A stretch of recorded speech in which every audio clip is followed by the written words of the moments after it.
प्रिय छात्र छात्राओं, आप सबको हिंदी साहित्य व्याख्याता एवं राष्ट्रकवि विक्रम गौड़ रसिक का सादर अभिवादन। छात्रों, आज का मेरा विषय आपके सामने है अभिव्यक्ति और माध्यम। वास्तव में जब हम बात करते हैं अभिव्यक्ति की, तो अभिव्यक्ति किसकी अभिव्यक्ति? विचारों और भावों की अभिव्यक्ति। The expression of views and feelings. तो विचारों और भावों की जो अभिव्यक्ति होती है, उसके लिए कोई न कोई आधार होना चाहिए, कोई न कोई जरिया होना चाहिए, माध्यम होना चाहिए, और उसी जरिया को हम माध्यम कहते हैं या माध्यम मानते हैं। जब हम अपने ऐतिहासिक पृष्ठभूमि का सिंहावलोकन करते हैं, उस समय हम देखते हैं कि हमारे विचारों की अभिव्यक्ति का एक माध्यम रही है, वह रही भाषा। भाषा पर जब हम विचार करते हैं तो भाषा शब्द जो है भष धातु से उत्पन्न हुआ है। भष का अर्थ होता है बोलना। भषति, भषतः, भषन्ति, ये रूप चलता है। तो भष का जो बिगड़ा हुआ रूप है, जब शब्द का जब इतिहास हम देखेंगे तो शब्द का इतिहास ज्यों-ज्यों भाषा का, जैसे भाषा का विकास हुआ, ज्यों-ज्यों भाषा का उद्भव और विकास हुआ, त्यों जो है शब्दों की भी अभिव्यक्ति, शब्दों का भी विकास होता गया। क्योंकि बिना शब्द और ध्वनि की भाषा थोड़ी ना हो सकती है। भाषा के से पहले अक्षरों का विकास, शब्दों का विकास, वाक्य विन्यास का विकास, उसके बाद, क्योंकि वाक्य विन्यास से ही तो भाषा, बिना शब्द की भाषा थोड़ी हो सकती है, बिना ध्वनि की भाषा थोड़ी हो सकती है, बिना अक्षरों की भाषा थोड़ी हो सकती है। क्योंकि जब हम भाषा पर विचार करते हैं, भाषा अभिव्यक्ति पर विचार करते हैं, तो भाषा अभिलक्षण की बात आती है, भाषा यादृच्छित होती है। इस प्रकार से जब भाषा एक, क्योंकि आधार, ठोस आधार विचाराभिव्यक्ति की, विचारों के संप्रेषण का जो आधारशिला रही है, वह रही है भाषा। बिना भाषा के हम अपने विचारों की अभिव्यक्ति नहीं कर सकते। तो मैं बात कर रहा था कि भाषा अभिव्यक्ति की ऐतिहासिक पृष्ठभूमि। तो भाषा जो है, पहले भख शब्द आया, भख। तो भख से भाख बना, भाख से फिर भाष बना, भाषा, फिर भाष में टाप प्रत्यय मिला तो भाषा बन गया। शब्द जो है भाषा बन गया। टाप प्रत्यय, भाष शब्द, भाष धातु में भाषते, भाषेते, भाषन्ते, ऐसा रूप चलता है। तो जब भाषा का विकास हुआ, तो जब भाष शब्द से बना, तो भाष में आ प्रत्यय हिंदी के हिसाब से या संस्कृत के हिसाब से, संस्कृत के माध्यम, संस्कृत के अनुसार टाप प्रत्यय लगा, तो टाप प्रत्यय लगने से बन गया भाषा, शब्द बन गया भाषा। तो भाषा जो है, भाषा विचारों की, विचाराभिव्यक्ति का एक माध्यम बनी। शुरू से ही भाषा, चाहे उसके विभिन्न रूप होते गए हों, जब भाषा का उद्भव हुआ होगा, भाषा का फिर भी धीमे धीमे सभ्यता और संस्कृति के माध्यम से उसके द्वारा, उसके कारण भाषा का विकास होता गया। ज्यों ज्यों सभ्यता और संस्कृति का विकास होता गया, त्यों त्यों भाषा का भी विकास होता गया। क्योंकि भाषा जो है किसी देश व राष्ट्र की धरोहर विशेष होती है। भाषा किसी देश और राष्ट्र की धरोहर विशेष होती है, तो इसलिए भाषा का विकास होता गया। और उसके बाद क्या हुआ कि जब भाषा का विकास हुआ तो धीमे धीमे धीमे धीमे अभिव्यक्ति के भाषा अभिव्यक्ति के अनेक रूप होते गए। अब जब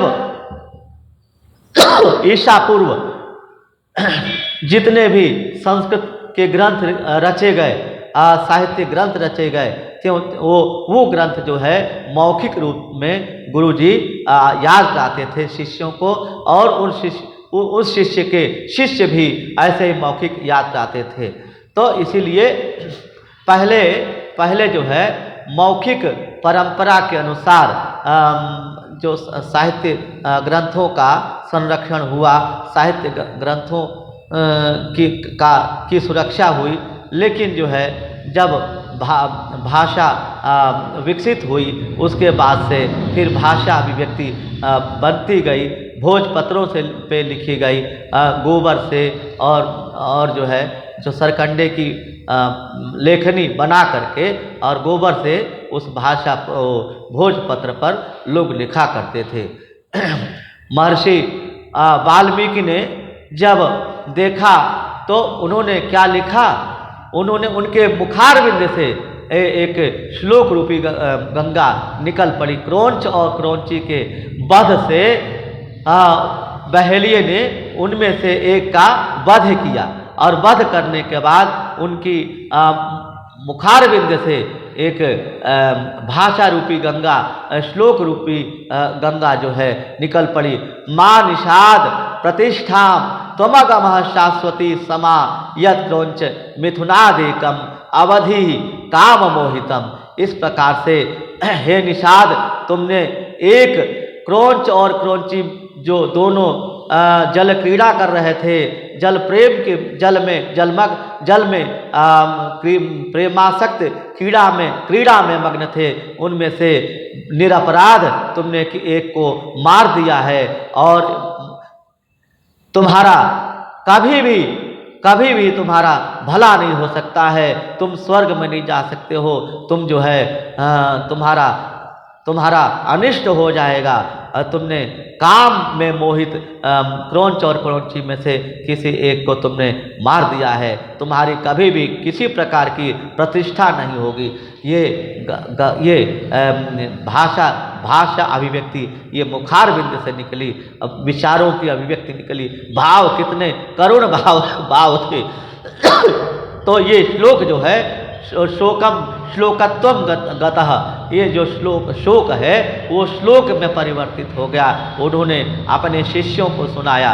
तो इस प्रकार से जब संस्कृत में ग्रंथों की सुरक्षा मौखिक रूप में शिष्यों को याद कराई जाती थी, तो इस प्रकार से धीमे धीमे भाषा का विकास हुआ, भाषा का उद्भव और विकास हुआ। और जो संस्कृति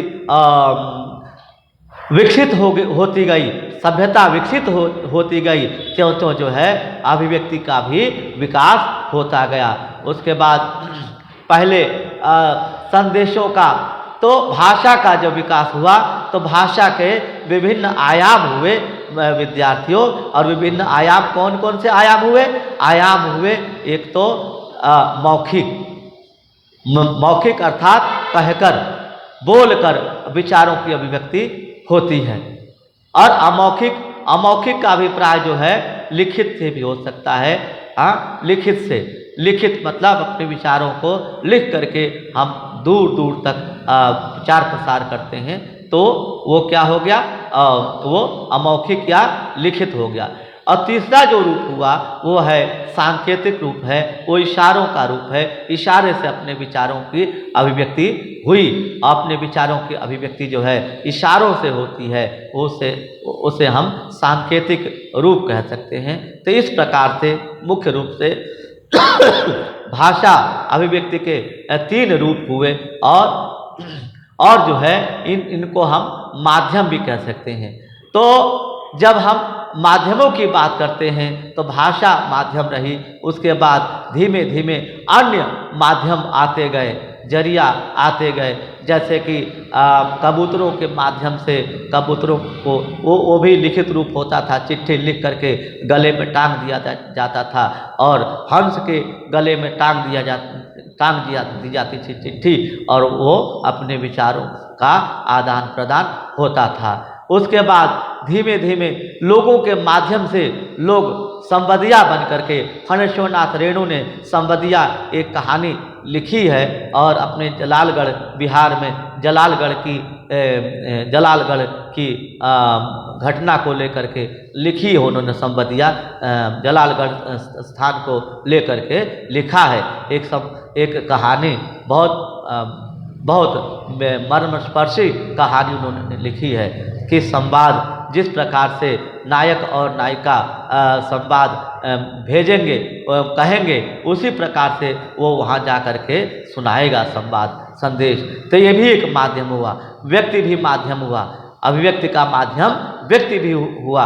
और दूसरा एक माध्यम आया सीमाफोर एक माध्यम आया, उसके वो भी इलेक्ट्रॉनिक माध्यम आया सीमाफोर, उसके माध्यम से भी अपने विचारों की लोग अभिव्यक्ति करते थे। और उसके बाद फिर टेलीफोन आया, टेलीफोन के माध्यम से टेलीग्राम आया, टेलीग्राम के माध्यम से विचारों का संचार होता था, आदान प्रदान होता था।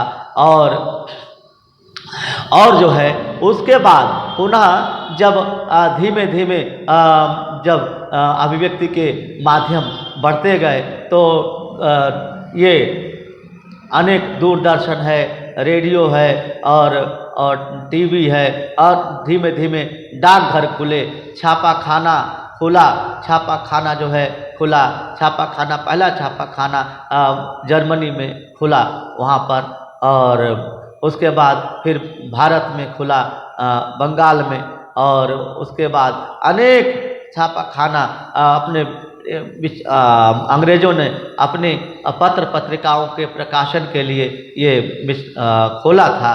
तो इस प्रकार से अनेक माध्यम होते गए, और होने के बाद अपने विचारों की अभिव्यक्ति, आज यह समय आ गया है विद्यार्थियों कि हम अपने विचारों को तुरंत भेजते हैं, तुरंत दूसरे तक खबर पहुंच जाती है कि भाई फला चीज़ ऐसा हो गया, और फला घटना, देश विदेश की घटनाएं तुरंत पता लग जाती हैं, आपको पल झपकते ही पता लग जाता है। तो अब जो है मुख्य रूप से आपके यहाँ तीन माध्यम हैं, अभिव्यक्ति के तीन माध्यम बताए गए हैं।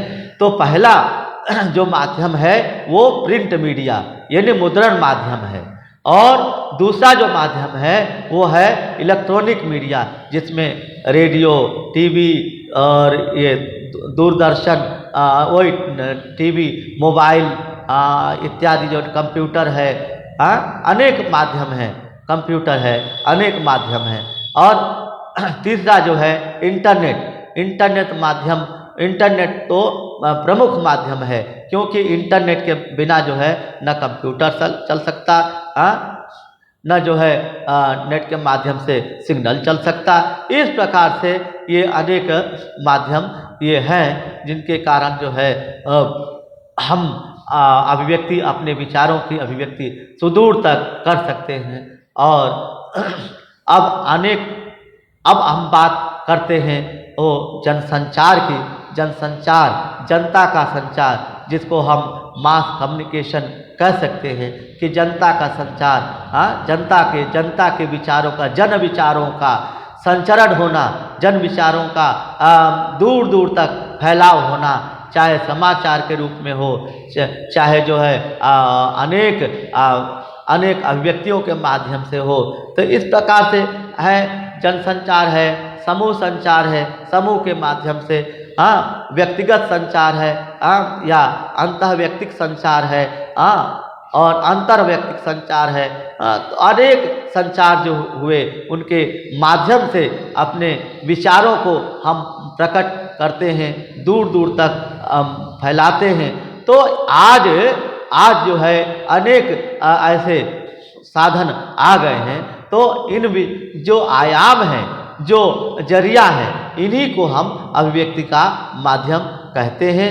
और विद्यार्थियों, आपको यह जो अभिव्यक्ति और माध्यम पर जो मैंने चर्चा आपके सामने की, वो समग्र विद्यालय स्तर से विद्यालय स्तर से और विश्वविद्यालय स्तर तक की बात मैंने आपके सामने कही है।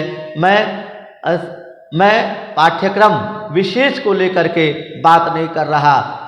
पूरे विद्यार्थियों के लिए, सामान्य विद्यार्थियों के लिए, चाहे वह उच्च स्तर का विद्यार्थी हो या उच्चतम विश्वविद्यालय स्तर का विद्यार्थी हो, उसके काम ये बातें आएंगी। और इस प्रकार से मैंने आपको बताया, अभिव्यक्ति और माध्यम की ऐतिहासिक पृष्ठभूमि बताई। उसके बाद भाषा पर चर्चा की, क्योंकि भाषा के बिना किसी प्रकार की कोई अभिव्यक्ति नहीं हो सकती। विद्यार्थियों, मैं बार बार कहता हूँ, अब शुरू से ही भाषा ही अभिव्यक्ति का एक माध्यम रही है, जिसने भाषा को वो भाषा के बाद जो है अनेक माध्यम आए हैं, क्योंकि पहली माध्यम जो है भाषा रही। बिना भाषा के अभिव्यक्ति हो ही नहीं सकती। इसीलिए तुलसी ने कहा, भाषा निबंध तुलसी रघुनाथ गाथा। तुलसी कहते हैं, भाषा तो वह गंगा है, भाषा बहता नीर है। वो भाषा बहता नीर, बाबू गुलाब राय ने भी ये बात कही है कि भाषा बहता नीर है, भाषा कूप मंडूप नहीं है। भाषा उस असीमित और अप्रवाहित जल के समान है, जिसमें अनेक अथाह शब्द समुद्र है, शब्द हैं, जिसका कोई पारावार नहीं है, जिसकी कोई सीमा नहीं है। इसीलिए भाषा के लिए बात कही गई है कि भाषा निज राष्ट्र संस्कार की धरोहर है। भाषा और वाणी का प्रसार कर लीजिए। सदियों से हिंदी जनमानस की भाषा रही, जनता की भाषा पे विचार कर लीजिए। हिंदी राष्ट्र भाषा बन जाए इस भारत की, मेरे शुभ सपने साकार कर लीजिए। रसिक गुहार करता रहा हूँ बार बार, हिंद और हिंदी से भी प्यार कर लीजिए। तो भाषा जो है, ये एक अभिव्यक्ति का एक ऐसा माध्यम रही है जो सर्वथा सत्य है, अटल सत्य है और वो अमिट है। बाद में ये माध्यम आए हों, चाहे मुद्रण माध्यम हो या इलेक्ट्रॉनिक माध्यम हो या विद्युत माध्यम हो या इंटरनेट माध्यम हो। इंटरनेट को हम हिंदी में अंतःजाल भी कह सकते हैं। तो ऐसे माध्यम भी हों। तो ये जो है बात मैंने आपको बताई, और आपको ये बात अच्छी लगी होगी। और विद्यार्थियों, इस हमारे इस चैनल जो विक्रम गौड़ रसिक के नाम से चैनल है, इसको आप सब्सक्राइब करेंगे और इस पर कमेंट करेंगे, अपने विचार प्रस्तुत करेंगे, तो मुझे भी बहुत अच्छा लगेगा। और इन्हीं शब्दों के साथ अपनी वाणी को समाप्त करता हूँ। बहुत बहुत धन्यवाद।